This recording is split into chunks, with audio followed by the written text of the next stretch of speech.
আসসালামু আলাইকুম। প্রিয় দর্শক, অন্য মঞ্চের আলাপচারিতায় আপনাদের সকলকে আমন্ত্রণ জানাচ্ছি।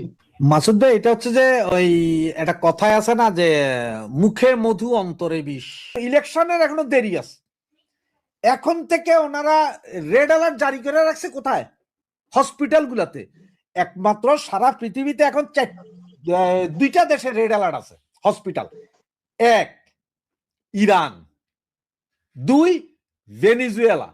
আর আজকে থেকে থার্ড, বাংলাদেশ। ইরানে তো যুদ্ধ হবে, যে কোনো মুহূর্তে বম্বিং হবে। ভেনিজুয়েলা যুদ্ধ অবস্থায়। বাংলাদেশে কি যুদ্ধ আছে নাকি? নাকি ওনারাই যুদ্ধ করবেন, কাউকে মারবেন? মাইরে রেড অ্যালার্ট দিয়ে রাখছে কোনটা? ফর এক্সাম্পল ধরেন এই কাপড়টা এই কাপড়টা দেখেন, এই যে অ্যাজ ইফ একটা রুমালের মতো। এইটা সারা ইউরোপে এই কাপড়টা ব্যবহৃত হয় আপনার প্রতিটা রেস্টুরেন্ট থেকে শুরু করে কফি বার পর্যন্ত সব জায়গায় ব্যবহৃত হয়। এবং এক একটা একদম সর্বনিম্ন মানে ফকিরনি রেস্টুরেন্টও যদি বলেন, সেইখানেও মাসে এই ধরনের কাপড় লাগে মিনিমাম 100 পিসের উপরে। কারণ এটা 3বার বা 4বার ব্যবহার করার পরে কেউ ধোয়াত দেয় না, সব ফালাইয়ে দেয়। এই জিনিসগুলা আসে ইন্ডিয়া থেকে। পার পিস কিনতে হয় ধরেন 2 টাকা। এখন যখন ফ্রি ট্রেড ডিল এগ্রিমেন্ট আজকে হয়ে গেছে শেষ, এই কাপড় এখন পাবে 1 টাকা করে। ভারত তো নিজে তুলো উৎপাদন করে, সুতো উৎপাদন করে, বাংলাদেশ করে? দুইটার একটা তো বাংলাদেশের নাই।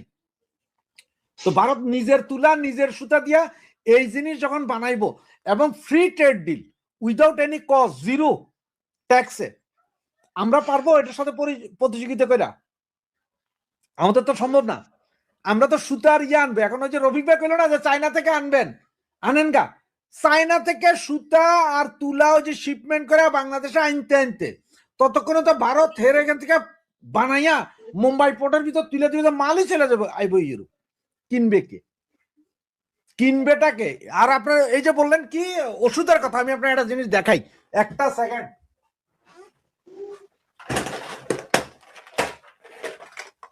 আমি এখানে ইংল্যান্ডে আমাদের যে ওষুধ,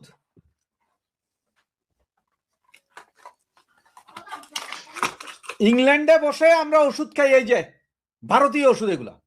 এইখানকার ফার্মাসি, এখানকার ডাক্তার প্রেসক্রাইব করে, এগুলো সব ভারতীয় ওষুধ আমরা এইখানে খাই। তার মানে এইখান এই ইউরোপও চাইতেছে না এখন যে তাদের যে র মেটেরিয়াল দেয়, তাদের যে ওষুধ, এটা প্রচুর দাম, তো তারা কুলাইতেছে না। তারাও এখন সরাসরি ভারত থেকে ইম্পোর্ট করে এই ওষুধই সবাই দিতেছে, খুব জরুরি 2-4টে ওষুধ ছাড়া। বাকি 70% ওষুধই চলে, ভারতীয় ওষুধ চলে, বাংলাদেশি ওষুধ নেই। কই বাংলাদেশি না বলে ভ্যাকসিনকো, স্কয়ার, ইনসেপ্টা, আপনার বহুত বড় বড় কোম্পানি, চলে না কেন? না না, কোথায় রপ্তানি জানেন? ইথিওপিয়া, ওই আফ্রিকান 2টা দেশে রপ্তানি হয়, আর কোথাও না। ইউরোপ এখন ভারতের বিশ্বাস করে। ভারতের ইকোনমি এখন যা আছে, আগামী 3 বছরের মধ্যে ভারতের ধারে কাছে চাইনাও থাকবে না। এবং বাংলাদেশ একটা গার্মেন্টস ফ্যাক্টরি আগামী 5 বছরের ভিতরে কোনো গার্মেন্টস ফ্যাক্টরি বাংলাদেশে থাকবে না। এটা লিখা নিতে পারেন আমার কাছ থেকে, আমি চ্যালেঞ্জ দিতে পারি। এবং 6 মাসের ভিতরে অন্তত কম করিলে আরো 1000 খানিক ছোটখাটো গার্মেন্টস বন্ধ হয়ে যাবে, অর্ডার আর পাবেন, শেষ অর্ডার। কারণ আপনার ভাই উইদাউট ট্যাক্সে এখন ভারত মাল দিবে, তো ভারত এখন ঢুকাইব, অসুবিধা নাই। আমার তুলা, আমার সবই তো আমার। কি হবে? তো সামরিক চুক্তি লাভটা কি হবে? পাকিস্তানের কাছে আছে কিছু ভাঙা মেশিন পত্র, যেগুলো পাকিস্তানের এক প্রদেশ থেকে ছাড়লে আরেক প্রদেশেও যায় না, মাঝখানে ভাঙ্গা পড়ে, ওই যে আইসক্রিম খাইতে গেলে যেরকম হয়। আর তুর্কি আছে ধান্দায়, তুর্কির কাছে পুরানো অনেক অস্ত্র আছে। এই চুক্তির মারফতে তারা এই পুরানো অস্ত্রগুলো আমগো কাছে বেচবো। কারণ পুরানো অস্ত্র খালি করলে না নতুন অস্ত্র পাইবো, কিনতে পারবো। কারণ আপনি দেখেন, আপনার ঘরে যদি 50 কেজি চাইল থাকে, আপনি কি যে দোকান থেকে নতুন করে আরো 50 কেজি কিনবেন? কিনবেন না। আপনি নতুন চাইল কিনতে হলে পুরানো চাইল আগে খাইয়া শেষ করতে হইব। তা তুর্কির কাছে প্রচুর পুরানো মান্দাত্তার আমলের অস্ত্র মস্ত্র, ট্যাঙ্ক ম্যাঙ্ক রয়েছে, এগুলা পাঠাইবো আপনার কাছে, বাংলাদেশের কাছে বেচবে। সামরিক চুক্তি এটা বাংলাদেশের কাছে বেচবে।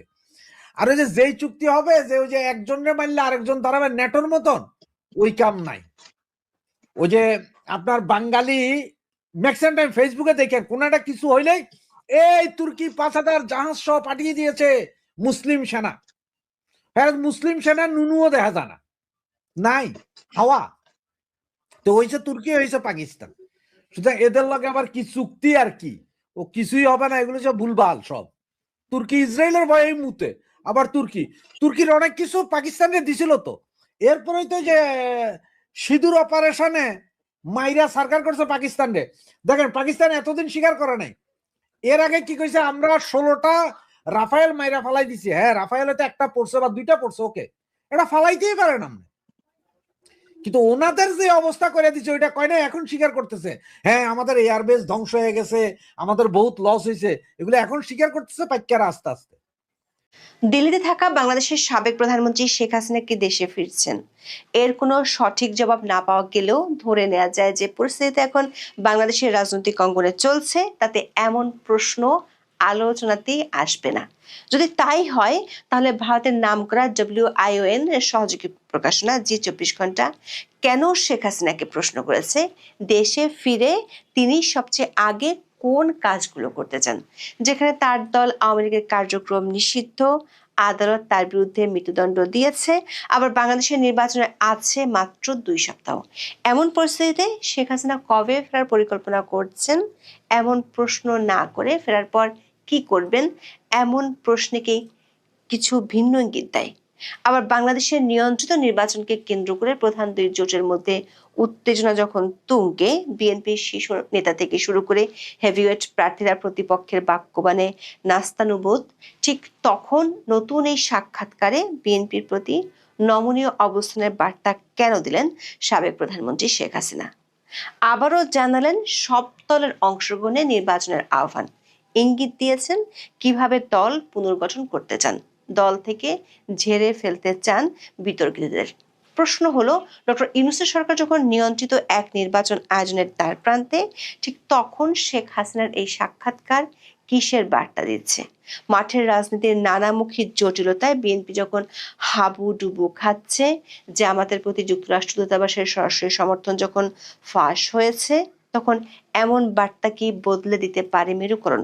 সূত্রগুলো বলছে, গত কয়েক সপ্তাহে পর্দার আড়ালে ঘটে যাওয়া বেশ কিছু ঘটনার আঁচ পাওয়া যায় শেখ হাসিনার এই সাক্ষাৎকারে। জি24কে দেয়া বড়সড় এই সাক্ষাৎকারে বাংলাদেশের সাবেক প্রধানমন্ত্রী শেখ হাসিনাকে প্রথম যে প্রশ্নটি করা হয়েছে সেটি হলো, বাংলাদেশে অবতরণের পর আপনার অগ্রাধিকার কি হবে? দর্শক, একটি সাক্ষাৎকার প্রথম প্রশ্ন হিসেবে এই প্রশ্নটি বেশ আলোচনার দাবি করে, কারণ যাকে এই প্রশ্নটি করা হয়েছে তার বিরুদ্ধে বাংলাদেশের কোর্টের দেয়া মৃত্যুদণ্ডের রায় আছে, তাকে বাংলাদেশের অন্তর্বর্তী সরকার বেশ কয়েকবার ভারত সরকারের কাছে ফেরত চেয়েছে, কিন্তু ভারত সরকার সে আবেদনে কোনো সাড়াই দেয়নি। এমন পরিস্থিতিতে শেখ হাসিনাকে কেন এমন প্রশ্ন করা হলো, যেটির অর্থ হলো শেখ হাসিনা বাংলাদেশে ফিরে গিয়ে কোন বিষয়কে প্রাধান্য দিবেন? দর্শক, সবাই জানে 2024 সালের 5ই আগস্ট আন্দোলনের মুখে আওয়ামী লীগের ক্ষমতা হারানোর পর থেকে বাংলাদেশের সাবেক প্রধানমন্ত্রী শেখ হাসিনা দিল্লিতে আছেন। তার বিরুদ্ধে আন্তর্জাতিক অপরাধ ট্রাইব্যুনালের প্রথম মামলা হয় ওই বছরের 17ই অক্টোবর। তারপর অভিযোগ গঠনের মধ্য দিয়ে শুরু হয়েছিল বিচার। সবশেষে 397 দিনের মধ্যে তার বিরুদ্ধে গত বছরের 17ই নভেম্বর আদালত মৃত্যুদণ্ডের রায় দেন। শেখ হাসিনার বিরুদ্ধে এই পর্যন্ত বাংলাদেশে দায়ের হওয়া মামলার সংখ্যা হলো 583টি। দেশের এমন কোনো থানা নেই যেখানে শেখ হাসিনার বিরুদ্ধে মামলা দায়ের হয়নি। এরই মধ্যে বাংলাদেশের অন্তর্বর্তী সরকার কমপক্ষে 2 বার শেখ হাসিনাকে ফেরত দেওয়ার জন্য ভারতের কাছে কূটনৈতিক চ্যানেলে ভার্বাল নোট পাঠিয়েছিল। আবার শেখ হাসিনা ও আওয়ামী লীগের পক্ষ থেকে বলা হয় 2024 সালের 5ই আগস্ট তার জীবনের ঝুঁকি থাকায় তিনি ভারতে চলে গিয়েছিলেন। দলটির পক্ষ থেকে অভিযোগ করা হয় শেখ হাসিনাকে হত্যার জন্য ষড়যন্ত্রকারীরা পরিকল্পনা করেছিল।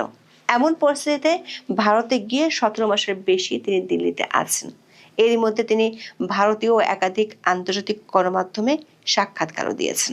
এসব সাক্ষাৎকারে অধ্যাপক ইউনূস ও অন্তর্বর্তী সরকারের সমালোচনা, আওয়ামী লীগকে নিষিদ্ধ করা এবং বাংলাদেশের সংখ্যালঘু সহ তার দলের নেতাকর্মীদের নির্যাতনের প্রসঙ্গই বেশি উঠে এসেছে।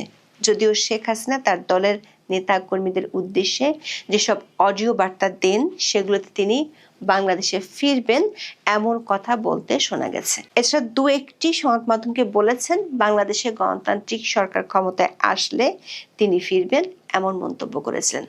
WION এর সহযোগী প্রকাশনা জি24 ঘন্টার সাক্ষাৎকারটি সেদিক থেকে বেশ ভিন্ন।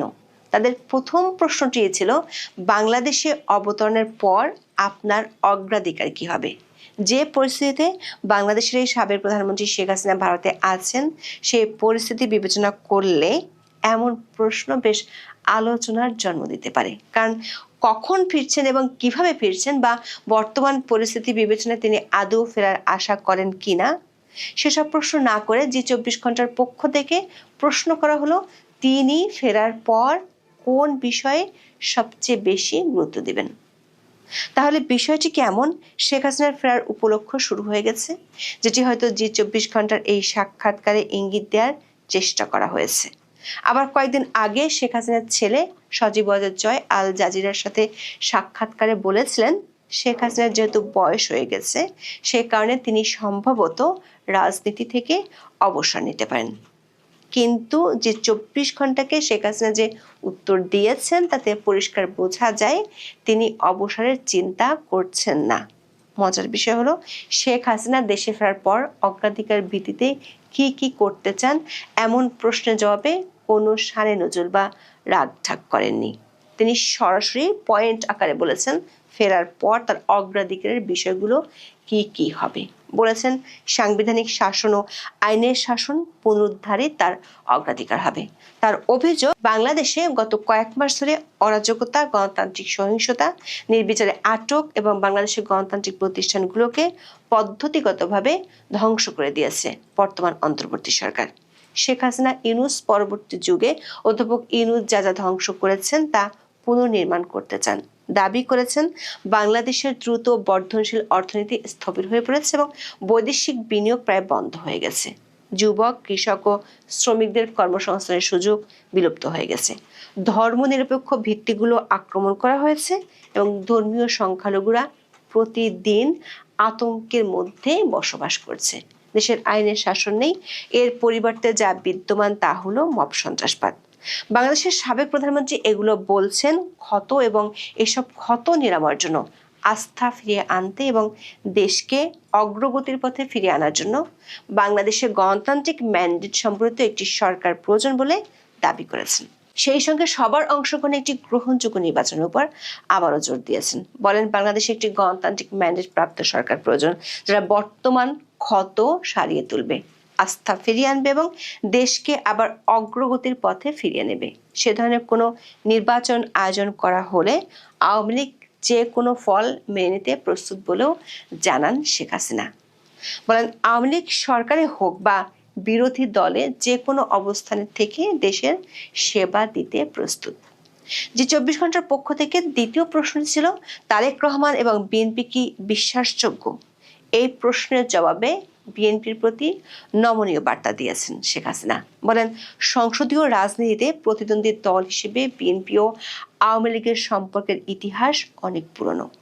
আওয়ামী লীগ সরকারে থাকার সময় বিএনপি বিরোধী দলে ছিল, আবার তারা যখন সরকারে ছিল আওয়ামী লীগের অবস্থান ছিল বিরোধীদের অবস্থানে। এভাবেই গণতন্ত্র কাজ করে এবং সুস্থ বিরোধিতা শাসন ব্যবস্থাকে শক্তিশালী করে। আওয়ামী লীগবিহীন মাঠের বর্তমান বাস্তবতা বিএনপি ও তারেক রহমানের জন্য অত্যন্ত কঠিন বলেও সতর্ক করেন শেখ হাসিনা। দর্শক, শেখ হাসিনা যে কঠিন পরিস্থিতির কথা বিএনপির জন্য বলেছেন তার অনেকটা আজ বাংলাদেশের ভোটের মাঠে দেখা যাচ্ছে। শেখ হাসিনার এই সাক্ষাৎকার প্রকাশের দিনই সকাল থেকে জামাত নেতৃত্বাধীন জোট বিএনপির শীর্ষ নেতৃত্বকে লক্ষ্য করে সরাসরি কামান দাগাতে শুরু করেছে। এরই মধ্যে বিভিন্ন আসনে দেখা যাচ্ছে রক্তক্ষয়ী সংঘাত।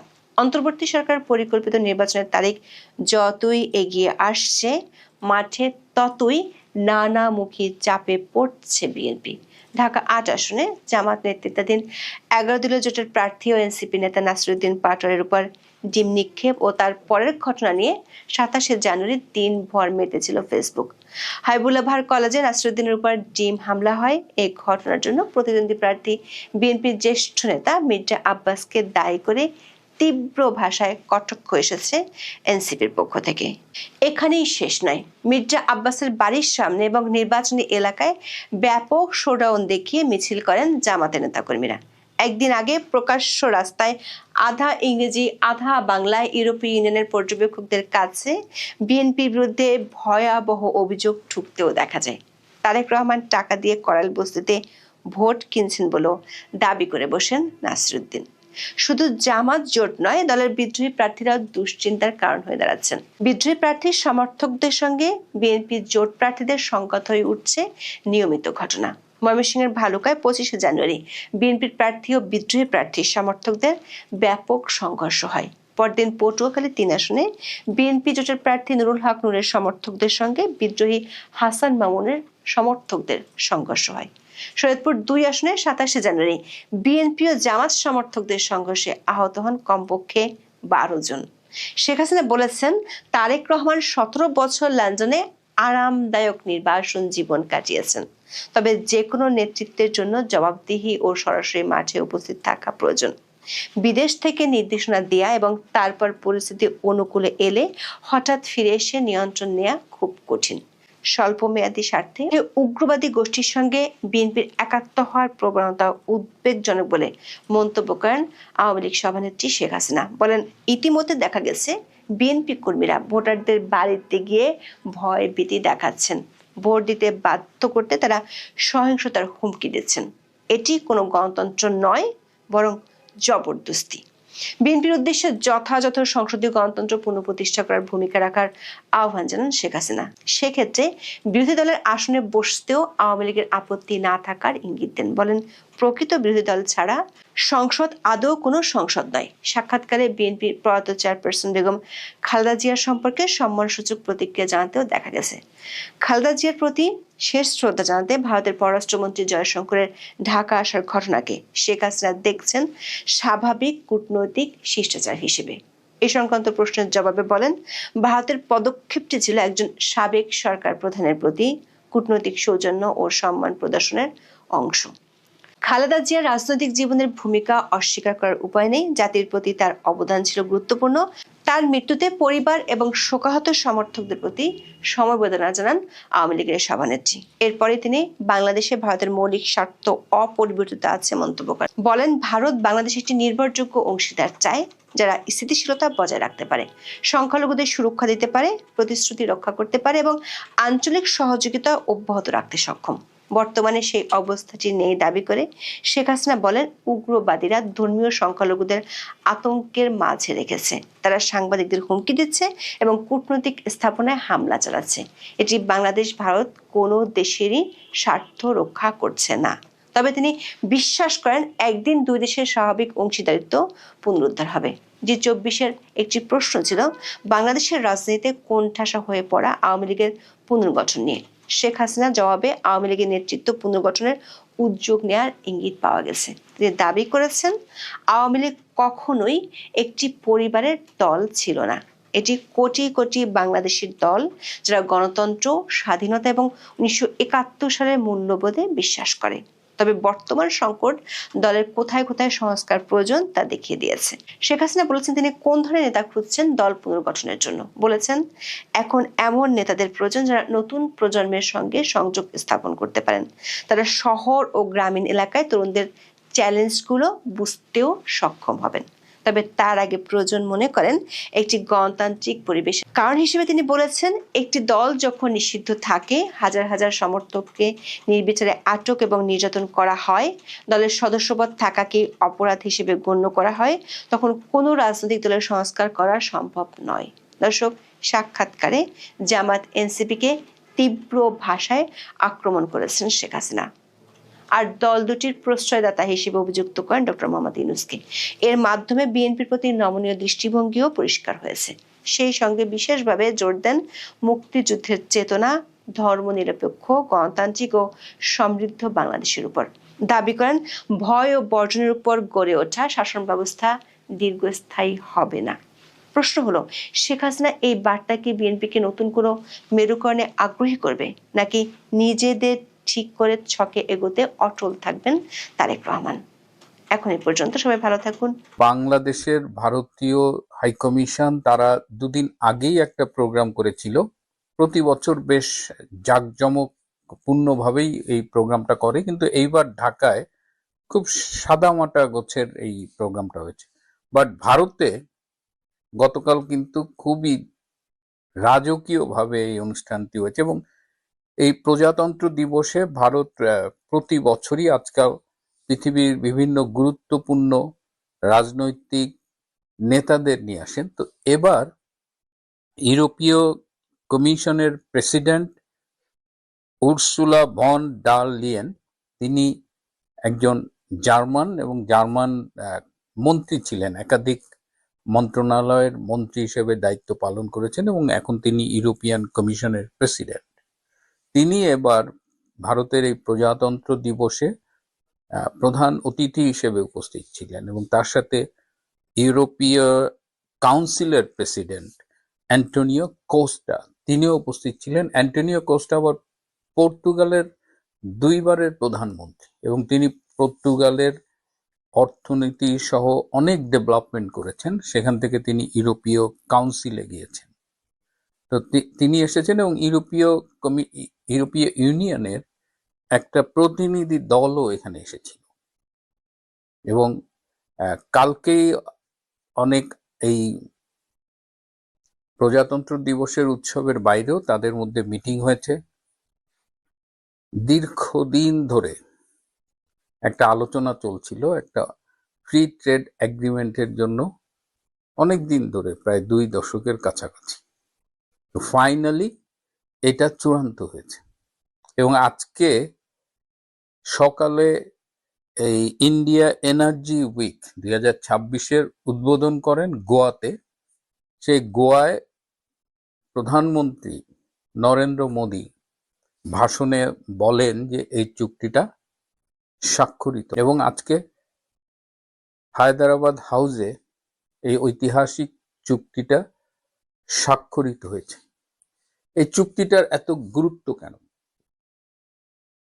মানে এই চুক্তি হলো সারা পৃথিবীতে যে বাণিজ্য হয় তার 1/3 হয় ভারত এবং ইউরোপীয় ইউনিয়নের মধ্যে, এবং এই যে ট্যারিফ, এই দুই দেশের পণ্য আমদানি রপ্তানিতে কিন্তু শুল্ক ছিল অনেক রপ্তানিতে। যেমন ইউরোপ থেকে যদি গাড়ি ভারতে আসে তাহলে শুল্ক প্রায় 70% থেকে 110%। তো এরকম অনেক প্রোডাক্টের উপরে অনেক শুল্ক ছিল, কিন্তু এখন এই শুল্কটা একদম কমানো হয়েছে। যেমন ইউরোপ থেকে 96.6% পণ্য ভারতে ঢুকবে কোনো রকমের শুল্ক ছাড়া। আবার ভারতের 90% পণ্য ইউরোপে যাবে কোনো রকমের শুল্ক ছাড়া। এর বাইরে অনেক কমিয়েছে। ইভেন গাড়ি, যেটা 110% পর্যন্ত শুল্ক ছিল, সেটা কমিয়ে 40%-এ নামানো হচ্ছে। অ্যালকোহল জাতীয় পানীয়, তারও শুল্ক অনেক কমানো হয়েছে। তারপরে ধরেন প্রসেসড ফুড আসবে, মাংস আসবে, এগুলো একদম 0 ট্যারিফ। তো এর ফলে এই ভারতের লোক সংখ্যা 140 কোটির মতো, ইউরোপীয় ইউনিয়নের লোক সংখ্যা প্রায় 45 কোটির একটু বেশি। তার মানে প্রায় 186 কোটি লোক কিন্তু বেনিফিটেড হবে। এবং যেটা ভারতের প্রধানমন্ত্রী নরেন্দ্র মোদীর বক্তৃতায় আমরা শুনলাম। কদিন আগে আবার ভারত ইউকের সাথেও এই ফ্রি ট্রেড এগ্রিমেন্ট করেছে, এবং এই যে ইউকের সাথে এবং ইউরোপিয়ান ইউনিয়নের সাথে এই দুটো যে চুক্তি হলো, এটা একে অপরের পরিপূরক, এবং এর মধ্য দিয়ে মানে ইউরোপিয়ান ইউনিয়ন, ইউকে এবং ভারত সবাই উপকৃত হবে। কিন্তু এর ফলে নাখোশ হয়েছে আমেরিকা। আপনারা জানেন যে আমেরিকা, এই ট্রাম্প যখন ইলেকশনে নির্বাচিত হয় তখন বাইডেনকে হারানোর জন্য, মানে বাইডেনের ডেমোক্রেটিক পার্টির পরবর্তীতে প্রেসিডেন্ট প্রার্থী কমলা হ্যারিসকে হারানোর জন্য অনেক ডেমোক্রেট সমর্থকও ট্রাম্পকে সাপোর্ট দিয়েছিল। ভারতের মোদি তো দিয়েছিলই, এবং ট্রাম্পও বলেছে মোদি তার বন্ধু। কিন্তু পরবর্তীতে এই ট্যারিফ নিয়ে ট্রাম্প যা করলো, এবং ভারতের সাথে আমেরিকা যেভাবে সম্পর্ক একবার চুক্তি করে, একবার বন্ধু বলে, আবার ভারতকে ঠেকানোর জন্য বাংলাদেশ পাকিস্তানকে উস্কে দেয়। তো ট্রাম্প এই যে তার আমেরিকা ফার্স্ট এটা করতে গিয়ে সে বন্ধুদের যেভাবে শত্রুর তালিকায় ঠেলে দিচ্ছে, ট্যারিফের মাধ্যমে সারা পৃথিবীতে যেভাবে একটা অস্থিরতা সৃষ্টি করেছে, আবার যখন তখন যাকে ইচ্ছে আক্রমণ করছে, এই যে ভেনিজুয়েলার প্রেসিডেন্টকে একদম মানে হাইজ্যাক করে নিয়ে আসলো, আবার ইরানের সাথে একটা টেনশন চলছে এবং শুনছি মার্কিন যুদ্ধ জাহাজকে নাকি ইরান ধাওয়া করেছে। তো এরকম একটা সারা বিশ্বে একটা অস্থিরতা তৈরি হয়েছে। গ্রিনল্যান্ড নিয়ে আপনারা জানেন, পুরা ডেনমার্ক